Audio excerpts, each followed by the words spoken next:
आज मैंने आप लोगों के लिए इतनी मज़ेदार चना चाट का रेसिपी लेके आई हूँ, वो भी काले चने का। तो जी उम, आज मैं घर पे बनाने वाली थी चने चाट का रेसिपी, तो मैंने बोला कि अपने प्यारे प्यारे बहन भाइयों के साथ भी ये रेसिपी शेयर करूँ। तो जी पुदीना मुझे बहुत पसंद है, तो मैंने बोला चलो स्टाइल के लिए एक दो पत्ते चाट के ऊपर रखे ताकि आप लोगों को अच्छा लगे। अगर किसी को अच्छा लगे तो बता देना। तो चलिए शुरू करते हैं। बिस्मिल्लाहिर्रहमानिर्रहीम। अस्सलाम वालेकुम। कैसे हो हमारे प्यारे बहन भाइयों?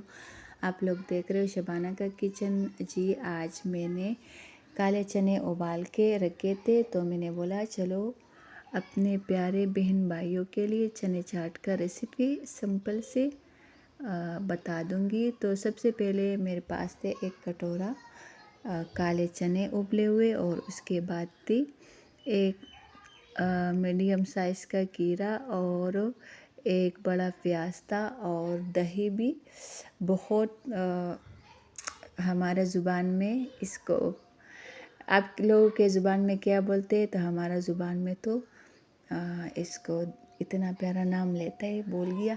लेकिन दही भी मैंने ऐसे गाढ़ा गाढ़ा दही ऐड किया, पतला नहीं किया था।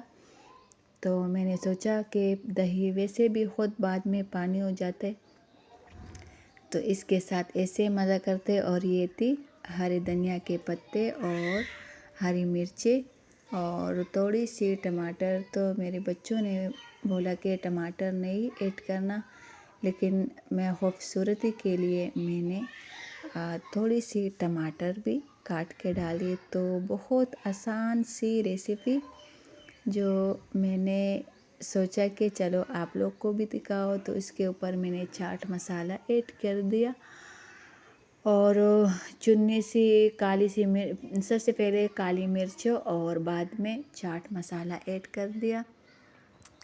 और नमक मैं भूल गई, तो नमक भी आप लोग डाल दो।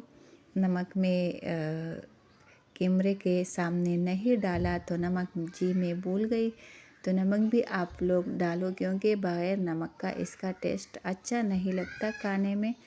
तो जी ये थी सिंपल सी हमारी चाट की रेसिपी जो तैयार हो गई। तो बहुत आसान सी रेसिपी, बहुत सिंपल सी। अगर आप लोग की अच्छी लगी, आप लोग को हमारे बातें और हमारे रेसिपी अच्छी लगी, तो प्लीज़ अपनी बहन को सब्सक्राइब करना और कमेंट में बताना कि मेरी ये सादी सिंपल सी वीडियो आप लोग को कैसे लगी, तो बता दे। तो जी अभी ये पुदीने के 2-3 पत्ते थे, तो मैंने सोचा कि ये भी रखूं। तो बहुत अच्छी और मज़ेदार टेस्ट था इसका। अगर आप लोग भी इस तरीके से बनाएंगे तो मज़ा आ जाएगा। और मैं आप लोग से लेंगी इजाज़त।